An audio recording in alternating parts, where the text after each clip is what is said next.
So, hello dear students, good afternoon. Am I audible?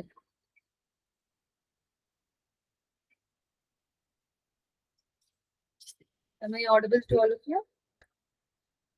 Can you able to hear my voice? Yeah. Okay. Okay. So let's continue with this GOC part. So today we are about to start the electronic displacement effects, and at last we will see the aromaticity part of this, and then we will continue with the questions. Okay. So coming to the electronic displacement effects, we have four effects. The first effect is called as inductive effect. Okay. So now what is an inductive effect? So let me take a molecule for you. A is it. Okay. So here this bond contains two electrons. Okay. So one belongs to atom Z and another belongs to atom A. Now, so if Z is more electronegative than atom A, then what this atom Z will do, it will try to pull the shared pair of electrons towards itself, right? So that is the role of an electronegative atom. So in the same way, since Z is more electronegative, it is pulling the shared pair of electrons towards itself and gaining the partially negative charge, and atom A is taking the partially positive charge. Now here the bond is getting polarized. So we are having plus minus kind of poles here. So this polarity caused in the sigma bond is called as inductive effect. So all the single bonds are called as sigma bonds, right? So here polarity is caused in sigma bond, so it is called as inductive effect. So this effect arises because of the electronegativity difference between the two bonded atoms. Okay. So the reason for this effect is, or the it is due to the electronegativity difference between the two atoms. Got it? This is about the effect. Now coming to the types of inductive effect, we have two different types. One is plus I effect and the other one is minus I effect. Plus I effect is always called as or plus I groups or electron donating groups. So you can see the positive inductive effect giving groups here on the screen. So these are the plus I groups and the minus I groups called electron withdrawing groups are here. Okay. So if an electron withdrawing group is present in the molecule, okay, so that particular part will gain the negative charge. And the electron donating groups will always get the partially positive charge in the molecule. Got it? So this is about the inductive effect. So any doubt from the inductive effect? Shall we move on to the next effect?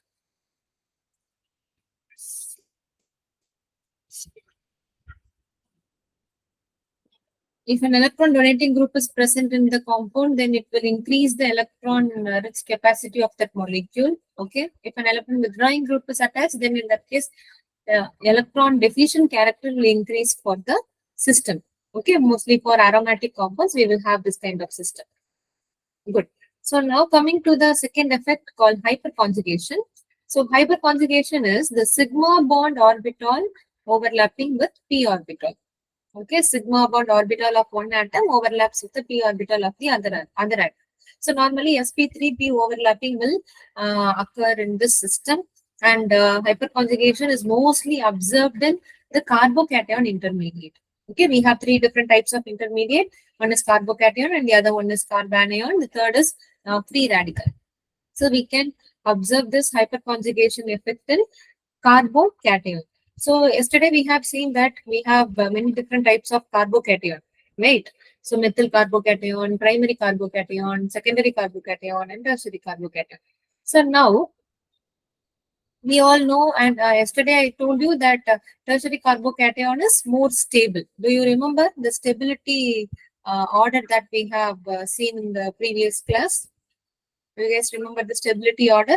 So carbocation and free radical followed the same order, in which the tertiary carbocation and tertiary carbon free radical was found to be more stable compared to the other secondary, primary, and methyl. So it is due to the hyperconjugation. It is due to the hyperconjugation. Okay, it is due to the hyperconjugation. So stability is directly proportional to the number of hyperconjugative structure. So if a molecule contains more number of hyperconjugative structure, then that particular molecule is more stable. Okay, so here is the question for you. So we have a methyl carbocation, the other one is primary, the third is secondary, fourth molecule is a tertiary carbocation. So if we compare the stability here, in the first case, we don't have any alpha hydrogen. So what is meant by alpha hydrogen? The hydrogen which are attached next to the carbocation. Okay, so here is the carbocation and this is the hydrogen which is attached adjacent to the carbocation carbon. So this carbon is actually called as alpha carbon. The hydrogens which are attached to the alpha carbon are called as alpha hydrogen. Okay, so in case of methyl, we don't have any alpha carbon. So there is no alpha hydrogen also. But in case of primary, we have 3 alpha hydrogen. In case of secondary, how many alpha hydrogen we have? Can you tell me the number of alpha hydrogens present in the secondary carbocation structure?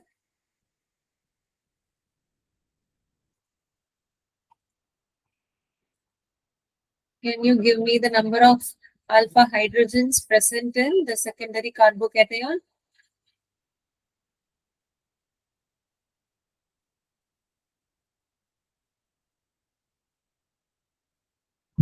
How many alpha hydrogens are there? Totally there are 6, no? So we have 6 alpha hydrogens. So you can see here, this is also an alpha carbon, this is again an alpha carbon. So these 6 hydrogens are called as alpha hydrogens. Okay, 6 alpha hydrogens are present in the secondary carbocation. And how many in tertiary? How many alpha hydrogens are present in tertiary? JNV Ramnagar students, am I audible?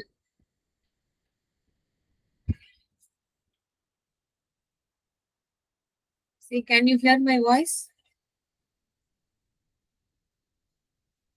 Hello.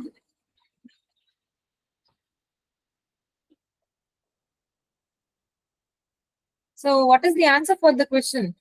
How many alpha hydrogens are present in tertiary carbocation?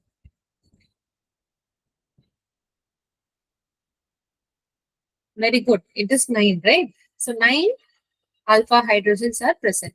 So if more number of alpha hydrogens are there in a compound, then that molecule will be more stable because we can draw 9 hyperconjugative structure for the tertiary system. Okay. If number of alpha hydrogens are more, then the number of hyperconjugative structures possible for that molecule is more. So the stability will also be more. So that's why tertiary carbocation is more stable compared to the other. Okay, the reason is due to the hyperconjugative effect of the system. Okay, so with this, the second electronic displacement effect is getting over. The third electronic displacement effect is mesomeric effect or resonance effect. Okay, so let's go with the hyperconjugation. You want me to explain?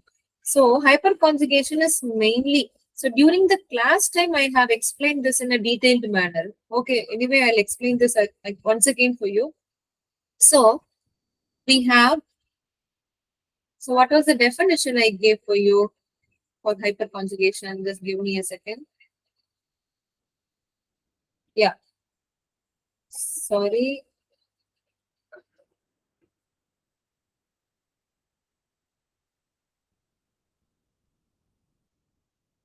Yeah.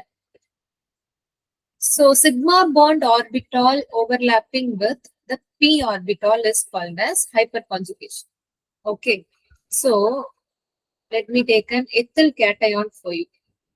So ethyl cation formula is CH3 CH2 plus. CH3 CH2 plus. So now this is a carbocation which is basically the primary carbocation or otherwise it is called as ethyl cation. Okay. Now coming to this molecule, this carbon, since it is carrying the positive charge, it is electron deficient in nature. This electron deficient in nature. So now, since this is electron deficient in nature, the hydrogens which are present adjacent to this carbon, which we are calling as it has alpha hydrogen. Those hydrogen, what they will do, they will go out as H plus. Okay, they will go out as H plus, leaving their electrons to the adjacent carbon. Okay, they will give their electron and they will go out as H plus, and the two electrons which are present there in the molecule, they will come here and they will form a double bond. So what we will get, basically, we will get CH2 double bond CH2. So now you see, so this carbon is having 4 bonds around it. Now it is no more an electron deficient carbon. Now it is stabilized. Okay, now it is in the stable form. Okay, that hydrogen would have been gone out as H plus. Got it? So since we have 3 hydrogen, so 3 person can help this carbocation. Okay, so that is the meaning. Since we have 3 hydrogens next to this, 3 person can help this. So when you come to the secondary carbocation, we have 6 alpha hydrogen. So 6 people can help that one carbon, which is electron deficient in nature. So when you come to the tertiary, 9 people are there to help the one which is electron deficient in nature. Now tell me which one will be more stable. Helping tendency is more in case of tertiary, right? So in that case, that particular system will be more stable, no? So it will not go in deficient in case of with the electron. So tertiary is more stable. Clear now? Clear? So this is the sigma bond. This is the sigma bond orbital. Okay. So this is the sigma bond. Actually, the hybridized orbital sp3. sp3 is the sigma bond orbital. So carbon is the hybridization of the carbon is sp3, right? So the sp3 hybridized orbital will look like this. So here is our hydrogen. Okay. This is the sp3 hybridized orbital. And for this carbocation, it is having p orbital. It is having empty p orbital. Okay, so carbocation will have empty p orbital. This is what we have discussed while discussing the reaction intermediates. Do you remember? So empty vacant p orbital is present there for a carbocation, and the structure is trigonal planar. Do you remember that? If you remember that, you can get that thing. So now the sp3 orbital of one carbon overlaps with the p orbital of the other carbon. Okay, so through this overlapping, kind of helping is done to this carbocation and it is getting stabilized. So this is hyperconjugation. Clear? Shall I move on to the next effect? Any more doubts you have from this? Okay. So the next effect is, third effect is called as mesomeric effect or resonance effect. Now what is this? What is meant by resonance? What is meant by resonance? The delocalization of pi electron is called as resonance. Okay. Now here the resonance effect is the displacement of electron in molecule through resonance is called as resonance effect. Okay. Resonance effect is classified again into two: plus R effect, minus R effect, or plus M effect, minus M effect, like inductive effect. In inductive effect, we had 2 different types, no? So the same way, we have plus I effect, plus R effect and minus R effect. So the delocalization of pi electron or displacement of pi electron in a molecule through resonance is called as resonance effect. So who are the plus R groups and who are the minus R groups? So we should know, this is very important. This list is very important. Okay, plus R groups are OH, okay, alcohol, amine, all the amine part, ether, ketone, secondary amine. So alkyl, everything will come under this plus R effect. Now coming to minus R effect, we have all the electronegative atoms containing system. All the electronegative atoms containing groups will fall under this minus R effect. Okay, so these are the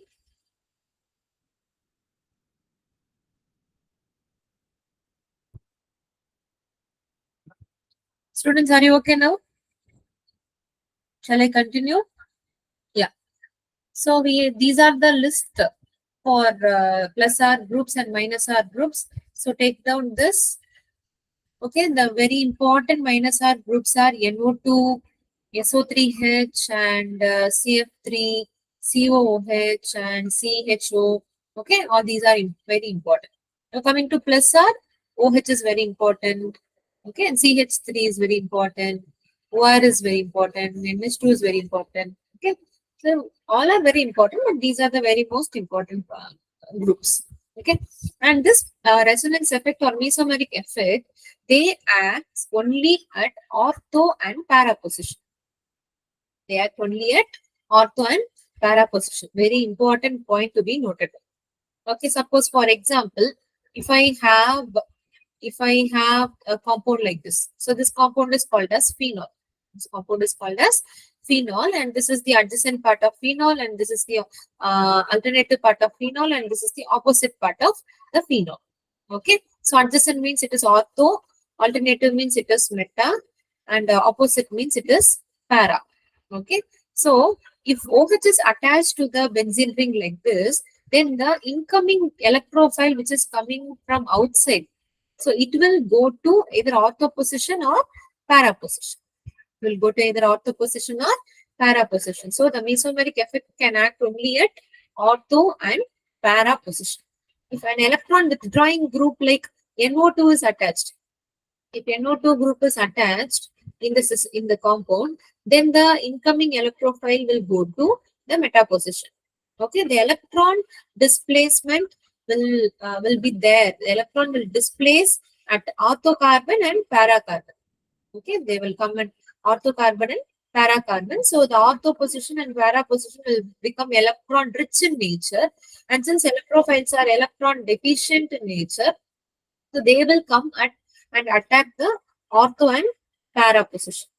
Okay, so this I will tell you once again while discussing the aromaticity part. Okay, you don't have to worry. So if an electron donating group, that is if plus R group is present in the ring, then the electrophile will go to ortho para. If electron withdrawing group, that is minus R group is present in the ring, then the incoming electrophile will go to the meta position. That's all. Now who are the electrophiles? Who are the electrophiles? Cl plus and NO2 plus and CH3 plus, all these are electrophiles. All the positively charged species, they are called as electrophiles. Clear? Shall I go with the next topic? So one more effect is there, which is called as electromeric effect. That is not very important for us. So concentrate on inductive effect, resonance effect, and hyperconjugation. So for inductive and resonance, you have to memorize all the plus R, plus I, minus I groups. They are very important. Okay. Shall we move on to the next topic, aromaticity, which is the last topic of this lesson? Or do you have any doubts from these three effects?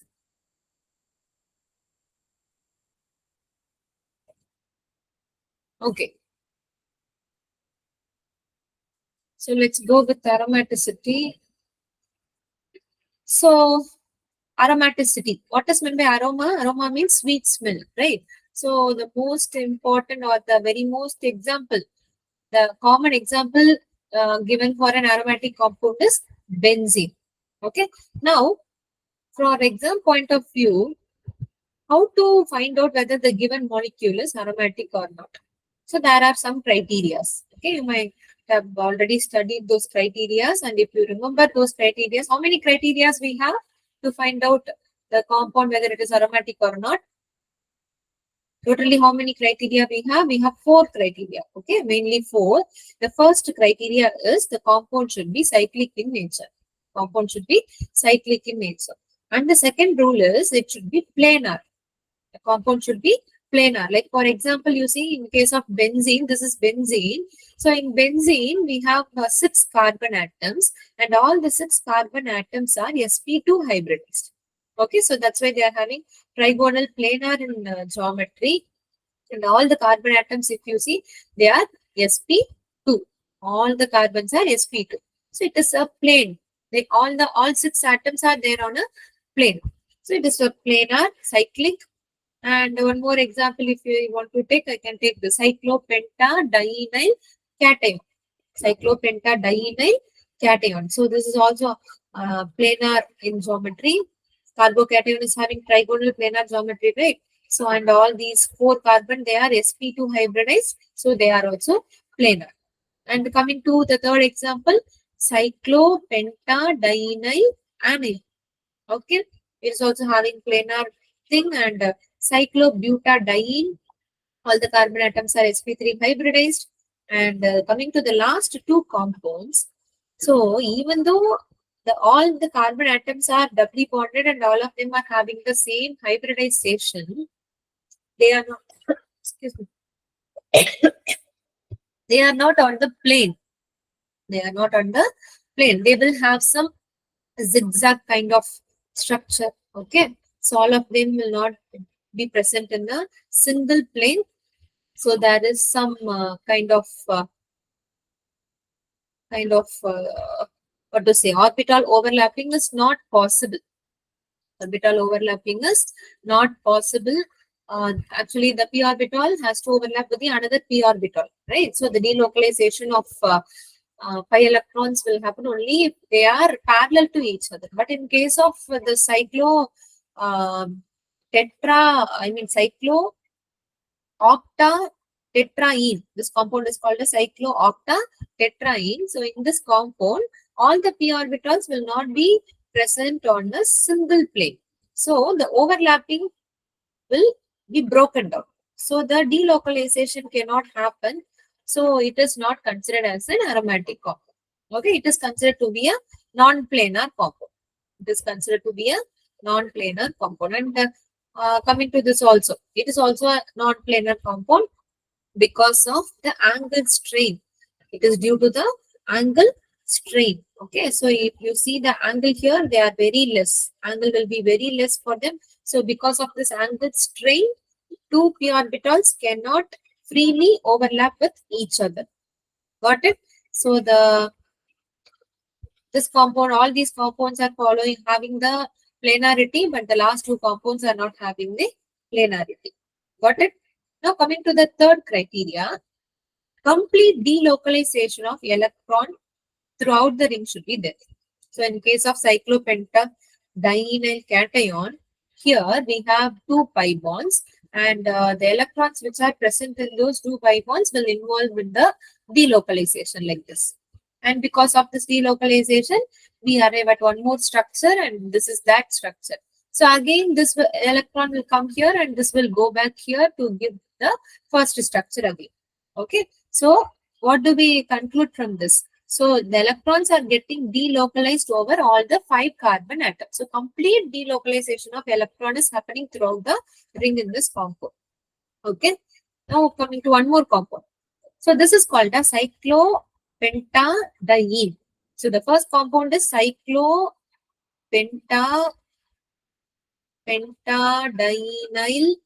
cation. Okay. So this compound is called a cyclopentadiene. So cyclopentadiene, we have 2 pi bond. Electron is also shifting. But you see here, electron is shifting. But when you see to this particular first carbon, that carbon it is not involved in the resonance. So electrons are getting delocalized only over these 4 carbon atoms, not with that first carbon. Okay, so that's why this compound is not considered to be an aromatic compound.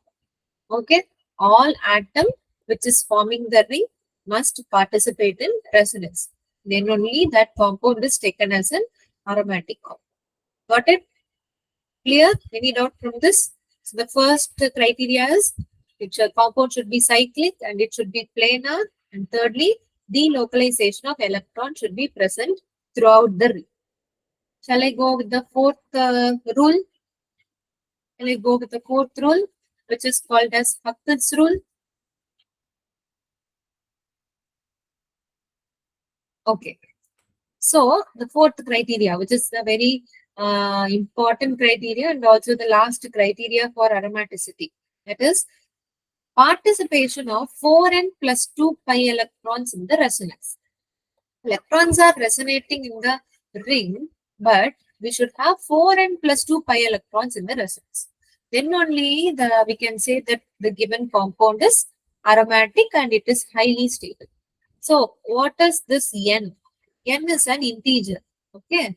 Actually, it ranges from 0. Actually, it ranges from, starts from 0. 0, 1, 2, 3, etc. Okay. If n is equal to 0, what is 4n plus 2 value? 4n, put n is equal to 0 here. How many electrons we will get? We will get 2 pi electrons. We will get 2 pi electrons. If n is equal to 1, what we will get? 4 into 1 is 4, 4 plus 2 is 6. 6 pi electrons. If n is equal to 2, we will have 4 2s are 8, 8 plus 2 is 10, 10 pi electron. If n is equal to 3, how many electrons? 13, 14, no? 14. So it goes on. So 2, 6, 10, 14, and 18 kind of pattern should be followed. So these many electrons, any one of these electrons should be there in the system. Okay, we should not have 4 pi electron or 8 pi electron or 12 pi electron. We should not have that pattern in the system. Okay, if we have a kind of pattern like that, like 4, 8, 12, then we cannot say that the given compound is aromatic in nature. Okay, so if I want to take an example, I'll take benzene as an example. So here I have 3 pi bonds. So one bond contains 2 electrons, right? So 3 bonds we have, and then those 3 bonds we have 6 electrons. So it is following the Huckel rule. Compound is cyclic in nature and it is planar in nature. Okay, all the atoms are sp2 hybridized and it is having complete delocalization over all the atoms, and it is following the Huckel rule with n is equal to 1. So that's why the benzene is called to be an aromatic compound. Okay, and one more example. Cyclopentadienyl anion. And here also the compound is cyclic and planar. And coming to the delocalization, so this is an electron actually. Okay, so pair of electron will come here and this bond will shift here, and the electrons which are present here, they will go to this carbon. So because of this, we will get one more structure, and that structure looks like this. Okay, this is the negative charge. And in the same way, again, it goes here, it again shifts back here, again the electron comes here. So the complete delocalization is happening. Third rule is also followed. Now coming to Huckel's rule, 4n plus 2, here 6 pi electrons are involved in the resonance. So this is 1, 2, and this is 3, 4, and here it is 5, 6. Okay, so in the delocalization, totally we have 6 electrons involved. So cyclopentadienyl anion is aromatic in nature. It is aromatic in nature. Okay, then coming to one more compound. What is the name of this compound? It is naphthalene, right? It is naphthalene.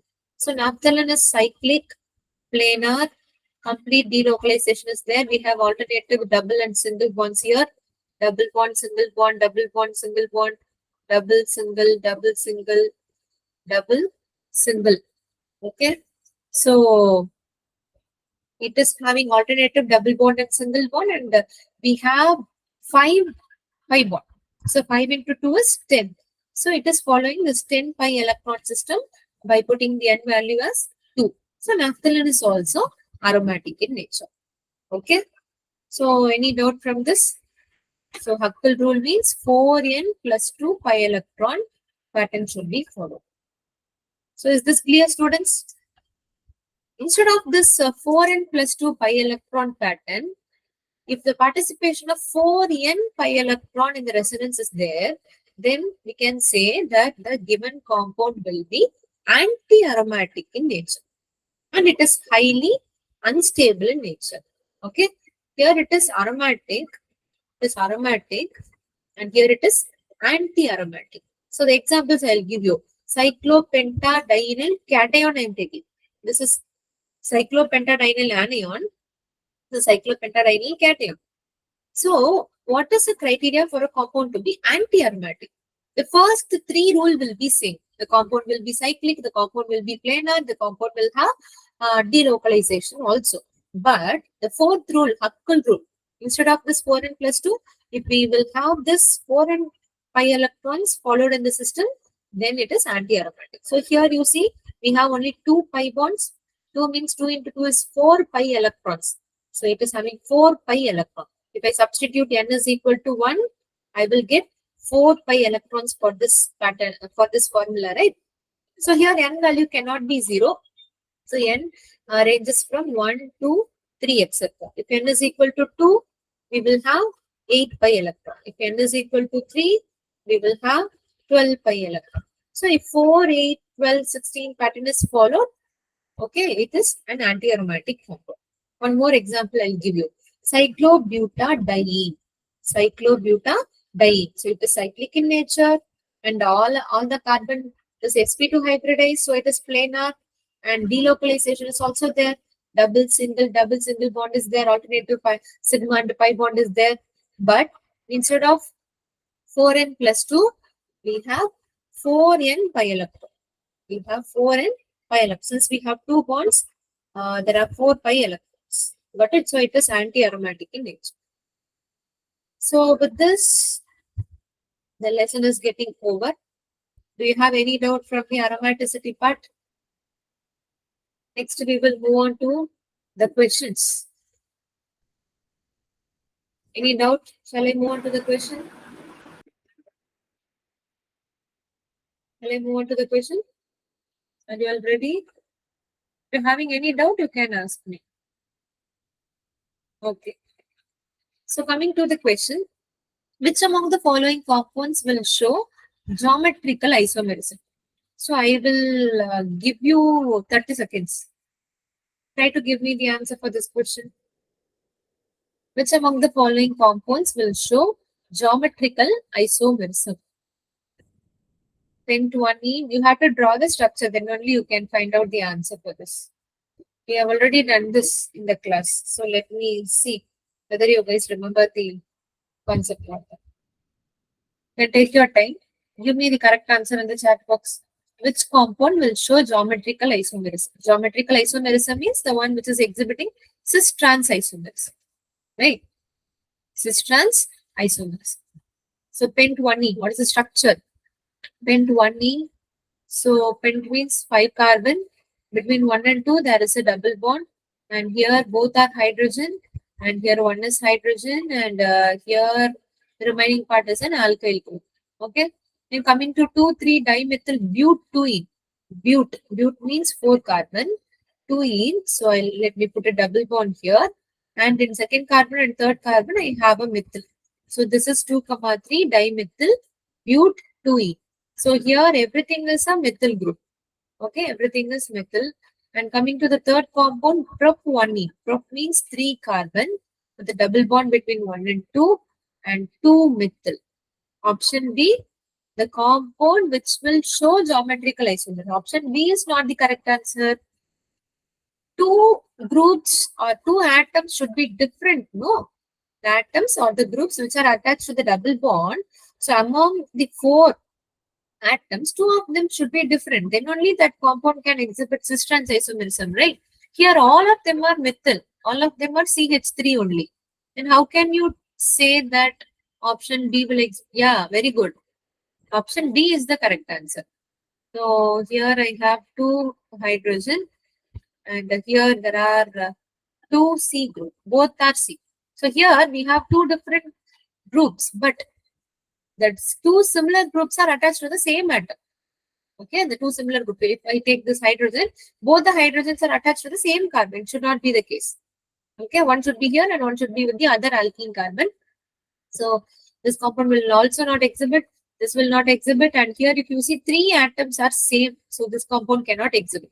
So coming to the fourth compound, hex 3 in 1, 2, 3, 4, 5, 6. So between 3 and 4 we have a double bond.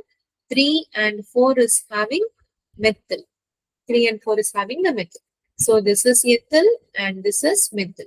And here it is ethyl and this is methyl. If both methyl are present on the same side, that is cis. And if I shift one above and the other below, then I will get a trans. Got it? So option D will exhibit geometrical isomerism. Very good. So let me move on to the next question. The number of sigma bonds, pi bonds, and lone pair of electrons in pyridine respectively are. What is the structure for pyridine? So you have to draw the same structure like that of benzene. Instead of one carbon, putting one carbon, put a nitrogen. Okay, nitrogen will have one lone pair. Now find out how many sigma bonds are present in this molecule. How many sigma bonds are present in this molecule?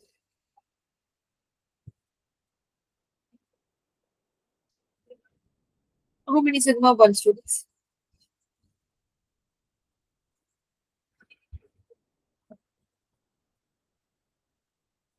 6? No.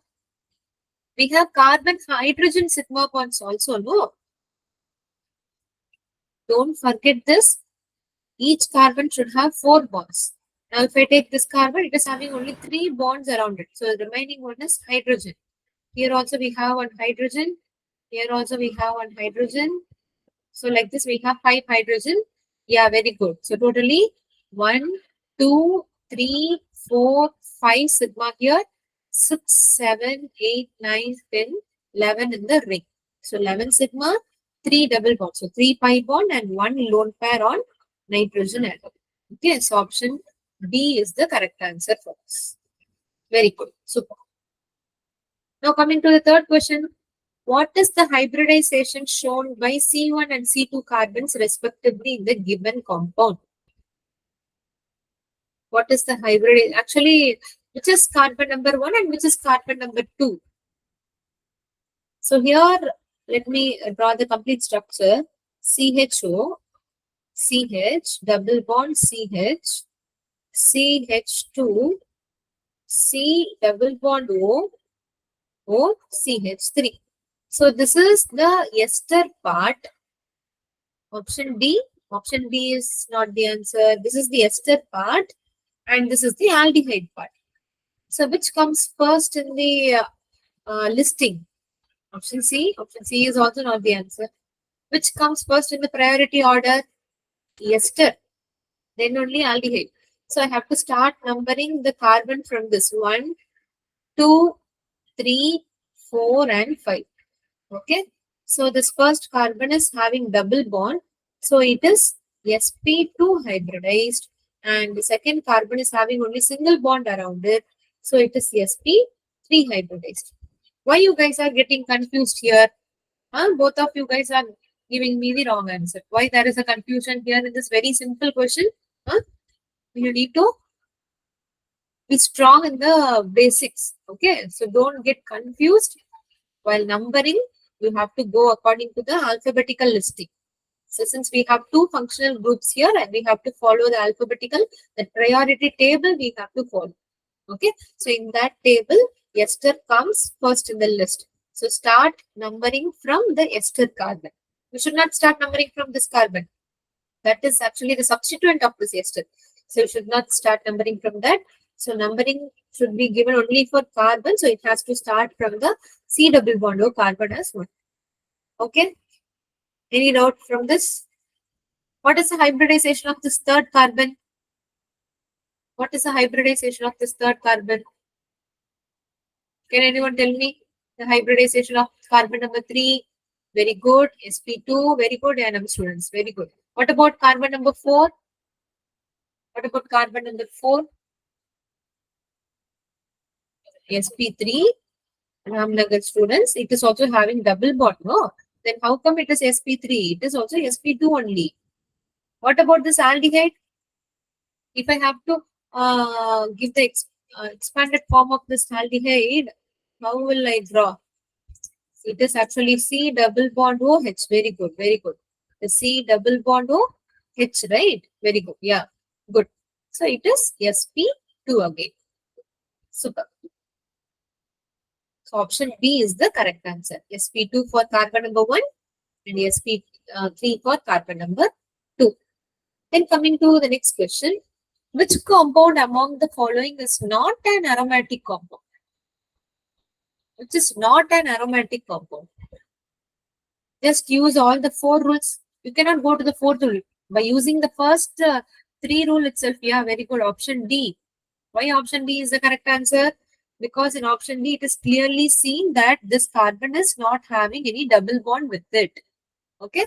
And it is not having any positive charge also. If it is having positive charge like this, it is a carbocation. And carbocation will have sp2 hybridization. But here we have only the normal carbon and the hybridization of this carbon is sp3. sp3 hybridized system will be non-planar in geometry. Okay. So the planarity rule, the second rule, that itself is not followed here. So option D is not an aromatic compound. Very good. So I'll give you one more question. Find out the correct IUPAC name of this compound. What is the correct IUPAC name? Can you guess the correct name? So the straight chain is taken as a longest chain. So how will you number from left to right or right to left?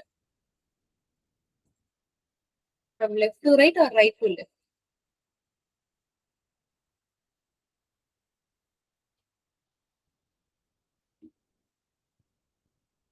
Tell me, how will you number this compound?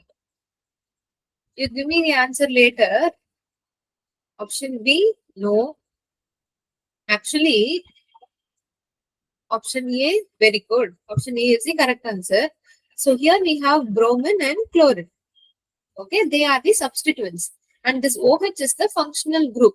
So the functional group carrying carbon should get the first preference. So if I go from left to right, what I will get? 1, 2, 3, 4 I will get. 5, 6. Okay, the number 4 is given to the carbon which is carrying this OH. But if I start from right to left, if I start from right to left, so this is carbon number 1, this is 2 and this is 3. So if I start from right to left, I am getting number 3 for the carbon which is attached to this OH. So that is the correct way of numbering, right? So first preference should be given to the functional group carrying carbon. So this is correct. Now coming to the substituent. So this is chloro and here it is bromo and here we have a carbon, it is methyl. So now start from alphabetical order. So B comes first in the alphabet. So 1 bromo, 5 chloro, 4 methyl, hexane. That alcohol is attached to the third carbon. So it is hexane, 3 all.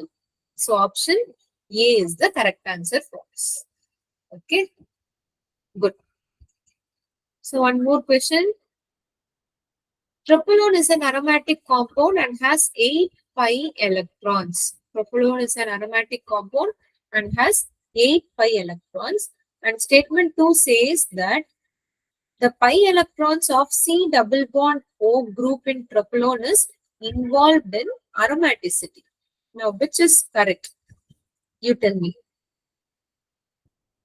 Which is the correct answer for this? So, what is meant by propylone? What is meant by propylone? Propylone is a compound which has a 7-membered ring structure. Okay, it's actually a 7-membered ring structure. Wait, let me draw clearly for you.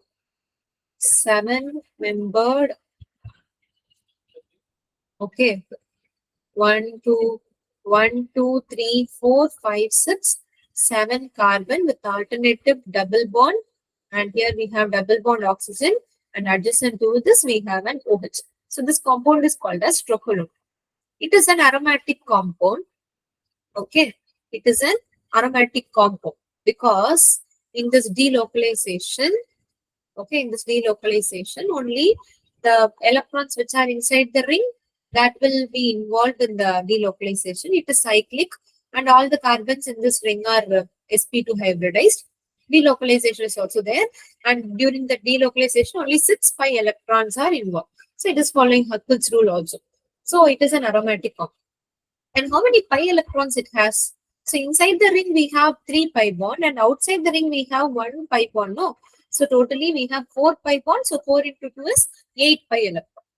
How many pi electron? 8 pi electron. So statement 1 is true. Statement 1 is true. Okay. Any doubt from statement 1? This is okay? Yeah. Coming to statement 2. Pi electrons of C double bond O group in propylone is involved in aromaticity. So means they're talking about this one. C double bond, it is not involved. If electron delocalization occurs like this, then the structure will be looking like this. So this is C double bond O, and this electron has been shifted here and it has gone here, and this electron has come here. Yeah. Okay, so it will come here and it will go here. So in this electron delocalization, if you see, okay, the C double bond O electrons are not involved in the delocalization. But here the statement is saying that it is involving. If it is involved in the delocalization, then there will be 8 pi electrons revolving around the system. If 8 pi electrons are there in the delocalization, then it is not following Huckel rule. Means it will go in the anti-aromatic list. It will not be an aromatic compound. Okay, 8 pi electrons will fall under anti-aromatic list. So the C double bond O pi electrons are not involved in the aromaticity. So statement 2 is false. So statement 1 is true, but statement 2 is false. Okay. Shall I move on to the next question? Okay. So this will be the last question for today's session. The correct IUPAC nomenclature for the following is. You guys have to give me. Just solve this and give me the correct answer. How many functional groups we have in this compound? 2 or 3?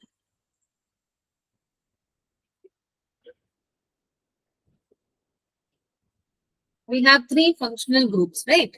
Sorry, we have 2 functional groups. No? Yeah. Option C? No. What happened to JNV Ramnagar students today? Yeah, option D is the correct answer. So we have a ketone and also we have an acid.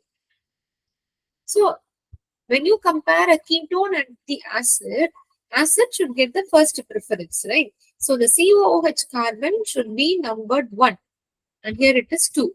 Here it is 3, 4, 5 and 6. Got it? So now this CH3 is the substituent. This is the methyl substituent. That methyl substituent is attached to the second carbon. So it is 2-methyl. And since this ketone is going as the second priority group, we have to use the prefix. So the prefix for ketone is oxo. Suffix for ketone is ONV. Prefix for ketone is oxo. So it is 2-methyl, 5-oxo. Here I am following alphabetical listing. Okay, 2-methyl, 5-oxo. 6 carbons are there in the parent chain. So hexanoic acid. For carboxylic acid, the suffix is oic acid. So it is called as hexanoic acid. Okay. Clear? So option D is the correct answer. So here, yeah, here I am closing this lesson. In next session, we can start with the hydrocarbons part. Okay, in the next session we can go on with the hydrocarbons part. Okay, so do you have any doubts from this GOC lesson? Is everything clear and is everything okay for you? If you have any doubt, you can ask.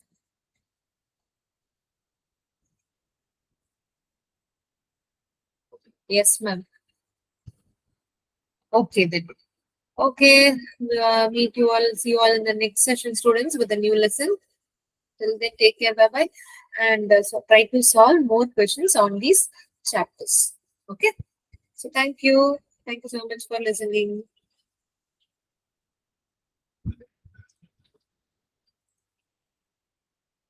Thank you.